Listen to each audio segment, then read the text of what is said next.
giving us that really good last fight. I really love it. I really like the teams are getting slowly and surely into the meta and slowly learning the ins and outs. Because we know Kilgraph is very strong in solo queue, but it doesn't always translate well when it comes to like solo performances in tournaments. Because in tournaments, people are always on Discord. They're talking to each other. They're communicating where the enemy is at all times, and they have very close. You can say they have very a tight knit group. Therefore, sometimes it's a bit more difficult, especially for Killgraphs to survive in tournaments. But so far, Nova Esports did it. Let's see if it'll get picked as we go into the pick phase for EnemyE-Sports Gods versus ESF.MAYHEM. So good pick up there by ESF. I love that Senyo. Good pickup by Enemy. I love the Senyo. I love the Irie. And of course the Irie. Irie, not Aimee. My god, what the heck? Irie, Alice. Sorry, she's a good friend of mine. So Irie, Alice is there. They're gonna complement with the Zephys. And you know what's super surprising me so far? No Violet picks have been picked up in this tournament at all. Like, these teams are shying away from the Violet pick. I think that's a very weird decision. Maybe that's just how the meta is evolving around Arena of Valor right now. Right now, on the other side, though, Kilgroff and Kresh. That's a very scary composition to be flanked by a Maluk and a Preta. Man, that's a very scary composition there for ESF. I think Enemy will have their work cut out for them. Even though they do have the Alice and the Irie for a lot of mobility, as well as the Zephys. Even their AD carry is a hopping bunny on that, what do you call this? Slims. Super strong and super scary. I think they will need to utilize all of that mobility to try to control the Killgraph, try to control that Cricknack as they get stronger. It's going to be a harder fight for EnemyE-Sports. Again, loading up into the fight. This is EnemyE-Sports versus EnemyE-Sports Gods versus ESF.MAYHEM. So starting for the initial what do you call this? I can do this. It's the tip of my tongue. Initial feedback for me is I really like the lineup of ESF. I mean, there's really no other way of saying it. If this Killgraph can steamroll into a strong one like that we saw earlier, it's always banned for a reason in solo queue. We get a lot of Killgraph bans. We get a lot of Killgraph picks. He's in the meta for a reason. I think that's just super strong mid to late game. They have a lot of power in that, especially if you pair it with a Kresh, who can get all of the what do you call this? You can get all of the attention from you with the massive shield, with the speed up, with the CC. That just equates to a very, very strong, a very, very powerful Killgraph and Cricknack. Again, that combo can still be stopped. They have a lot of stopping power as well. They have the Alice to make sure that they have some mobility and some shielding, as well as the Sentinel. It can keep a lot of members of EnemyE-Sports alive long enough for them to take out the Kresh, to take out the Killgraph, to take out the Cricknack. But again, that's going to be a big question of execution. Who can execute a lot faster?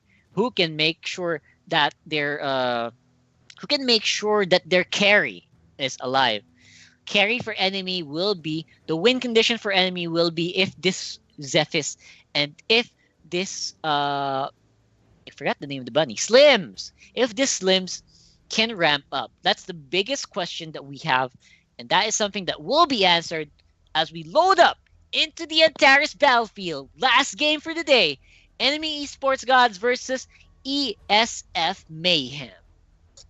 Again, this is the first round of a big online competition being hosted by Kaisaya PH and sponsored by Samurai Gamers. I hope you guys are ready, and I hope you guys can also join us next time as we go into the fights. Right now, a free-man invade being pulled off by ESF, trying to get control out of that Irie very early on. Irie will not have much answers. Again, this is just level 1 versus level 1, and they're going to use the numbers advantage and the tankiness advantage to their to their own credit. And that will result to a red buff steal here for ESF. They will get out of the way safely. They will expend the heal to do it.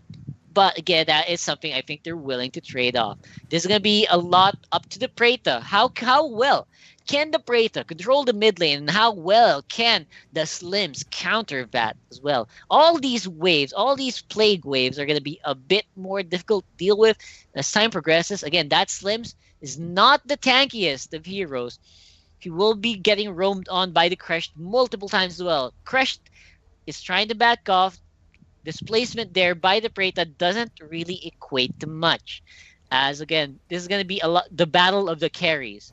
We're going to have to look at the kill graph. Like, how much gold is the kill graph getting? On the top lane, we also see that the kill graph is being roamed on. The Crash being super proactive in all of his roams, or her roams. I think it's a her. So all of her roams doing really well to get the Kilgraph's gold in balance. Kilgraph still going to be not in play as they go in for a fight in the mid lane. Zephyr's knockup does take him down, and Zephyr's takes first blood on that Cricknack. Followed shortly by the rest of the team. They are circling around in the middle, and I think Kilgraph did find the target. They're going to find that Sentinel on the sides and playing very confidently M on that Sentinel. Again, we're going to have to wait and see who can displace better. Can the Preta displace better? And can you invade faster? I think that's exactly what's happening here. Kilgraph going for the invade on the Sage Golem. And while all this is happening, enemy, they take Abyssal Dragon off the camera. While they are also fighting two proud attacks on the side of it. Kirknock, Kilgraph, and Sentinel dancing around the blue buff nonstop while the rest of their teams are already fighting. The gold lead is non-existent. Both teams 5.6k. Gold for gold and creep for creep. Even though they did get the Abyssal Dragon, enemy still in a very good position to fight against ESF. ESF very, very steadily invading the jungles as we speak. This Irie is not going to be in play as well. We're going to have to wait until level 4 before any sort of aggression from the Irie, I expect. Right now in the mid lane, crashed again. Gracia. Gracia is going to be the one who is tasked with the roaming control of this game as he tries to go for, tries to deny as much experience as he can from that Slims. Of course, the Slims gonna take all the abuse in the world. So scary, especially if you're on the Slims and you don't know, you don't have anyone, and that's gonna be answered really, really fast by the teammates. Alice and the Zephyrus waiting and looking on the hunt for anyone who might be on a bad position. And I think the bad position is on the bot lane with the Malok getting chased down by 4 members of enemy. He is in a bad position. Can he make it out? Looks like that is a definite no. Flight on that Irie gets 1 kill on the Malok with the assist of 4 members from enemy. And right now, ESF.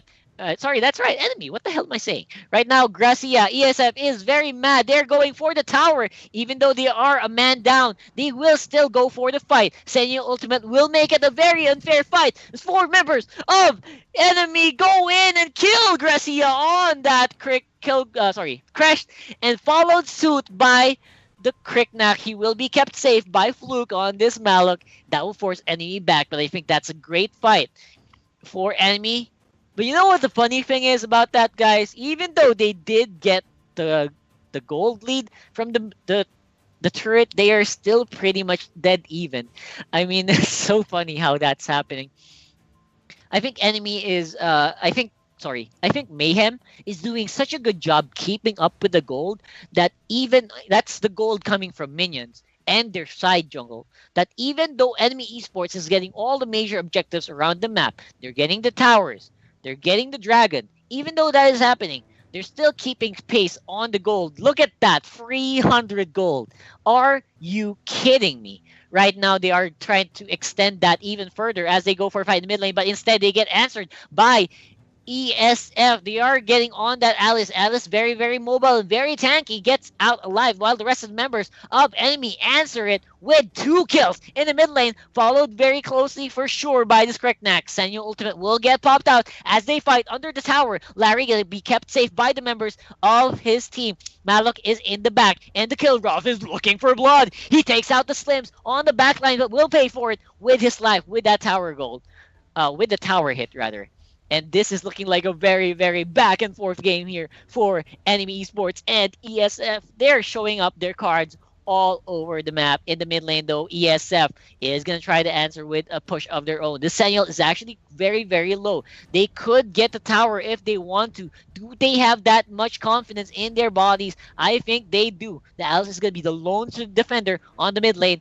Prays at displacement, does lock him up against the wall, but here comes the answer with a Zephys under the tower. Will he make it out alive? Low Surrey. Crash Ultimate gets popped in. One more member from Enemy Esports looking like he will be next target, but no, he makes it out alive. The fancy footwork being shown here by Enemy as ESF goes in for the kill in the mid lane. Not long for this world. That Alice is going to have to run back, and right now ESF getting the tables turned on their own as the rest of Enemy Esports respond with power of their own. They take out 3 members of ESF, and that is looking like a smashing play there from Enemy. All right, non-stop aggression here. I need to catch my breath. Holy crap! Right now, they're going for the answer. Kilgrove, the lone survivor, will get chased by 5 members of Enemy. Where are you going? Make a run for it, ESF, as they take down RR on that Kilgrove with no answer whatsoever from ESF.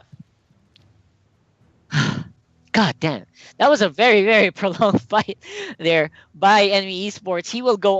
They will take a lot more gold for their own by getting the Abyssal Dragon. And what I mentioned before about the gold lead, that is now no longer true. 2K in favor of Enemy will get slowly answered here by ESF. You know what I love about ESF here is that even though they're losing basically all the fights and all the objectives, look at the gold. It's not that big. At 7 and almost 8 minutes of the game, it's actually quite something. That's quite impressive to hold on to at least less than 2K gold lead. And I think this is in part of the Kilgraph power as well. Oh, look at this. Mirror looking like he felt like he was alone, but no, we have backup and we will take you down. Senyo pops the ultimate to try to keep the Slims alive, and he will succeed. 4 members of ESF is here to do the answer, but 4 members of Enemy is here as well. They do a very exquisite tower dive. Kreknak tries to answer with a kill of his own, but he will pay for it with his life as he falls. And the next target will be the top lane turret for Enemy Esports. Very, very strong showing here from Enemy Esports. And of course, this is ESF going in for the hard defenses. Will anything else come from that? That tower is going to bump the goal lead up to almost 3.6k, and they are not done. They're going on the mid lane, taking even more for their own as they go in the mid lane for more of that goldie moolah that we have been talking about. And again, this is a lot of gold being starved in for the Kilgraph. They're taking all the jungle camps. They're taking all the global objectives. And right now, because of all the lack of that, they will be in a very bad position. Malik Ultimate does drop and will be the next chase for Enemy Esports, making sure that they do not give any opening to ESF, and they do need to get the goal lead steady still, because again, Kilgraph is still pretty much in game, pretty much in play in this tournament. As the Kilgraph does grow, so does the threat against the power of Enemy Esports. That's something that they will need to take into consideration as well. Enemy Esports making sure that they control all the global gold, also start off on the Abyssal Dragon. They tank up a lot, they zone up a lot as well. Last hit will go to that Zephys, and nice try there for Fluke, but he will get ganged up by 3 members of Enemy Esports. The rest of ESF is here for the Mamba chase, going in for the Crush Ultimate. It is looking like a monstrous kill there. Enemy take down the be a very, very big Malak as the rest of their team falls. Enemy Esports looking super duper confident as this game is progressing.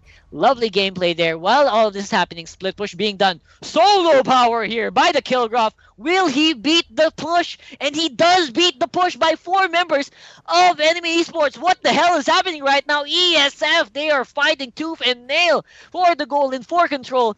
Right now, Larry on that crick now, he's trying to answer while the Kilgraph is in play as well. They are defending very well, but despite all that happening, blue high ground tower on the bottom lane will fall, forcing super minions out into that lane. Good job for Enemy Esports. They still got ahead of that.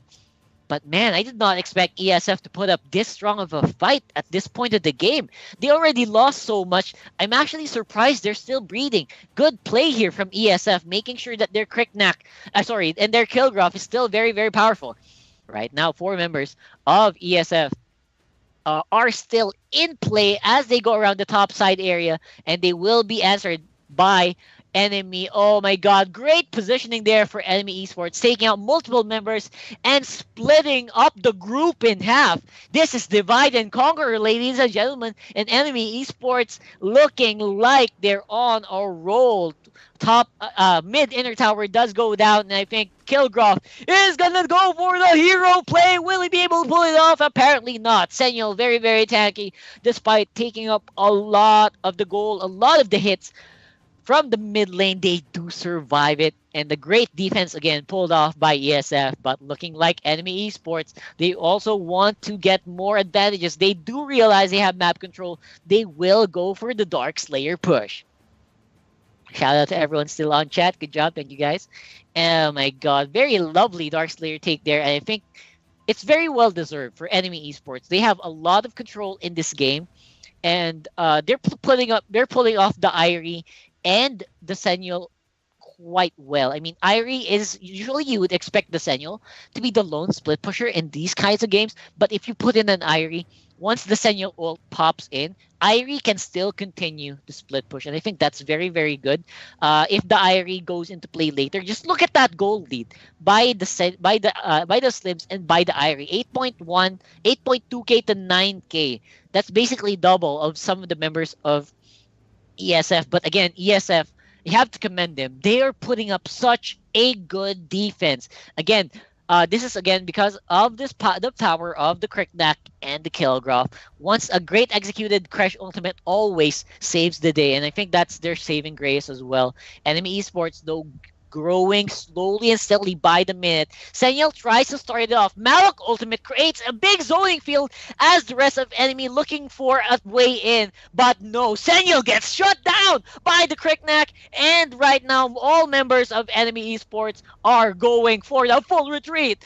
Chasing down here by the Killgraph is a very, very scary Zephys as they make a run for the hills, and this looks like a good good disengage here by enemy, but no, they turn the tide around. Cricknack and Killgraph, the dynamic duo, takes on 3 members. That was very, very brave, but again, the Irie ultimate will stun both members. They will fall against the power of enemy. Nice try there for ESF. They could have actually used some backup in that lane. I mean, that was such a shame. They could have actually won that if maybe 2 or more members were committed, but they were busy defending against a lot of the minions in the mid lane that they forgot. Oh my god, our team was in the mid lane. They were fighting. They were the dynamic duo, but they were outplayed and outgunned. And again, this is still going to be a pretty close fight here for ESF. I mean, you saw that they have the power. They just need to utilize it, and they need all members present if they want to make engages like this. Not like this, though. The Malak ults out and tries to save his life, but still goes down. Legendary for the Zephys. Senyo ultimate gets popped in to provide some health, but again, this is going to be the game-ending push, ladies and gents, as a triple kill goes over to the Zephys, and that's basically a clean fight on the top lane by enemy esports. Killgraph is going to be the lone defending member. Can he pull off the miracle defense against 4 members of enemy? Looks like he is trying his damnedest to do so. Super minions on the bot, and the mid will storm in. This looks like the game-ending fight. Killgraph tries to hammer hard onto the Sentinel, but it is just way too late. And game goes to enemy esports. Congratulations for that win. All right, so I just have to give commendation to ESF. I did not expect them to hold off that strong of a push against enemy esports. They lost so much global objectives already, but they still managed to survive a last clash. You have to commend ESF. Great gameplay, but overall, the game-winning play goes over to enemy esports with the use of the Slims, with the use of the Irie split push, as well as the Senyo ultimate. Always on time, always on point. Again, congratulations.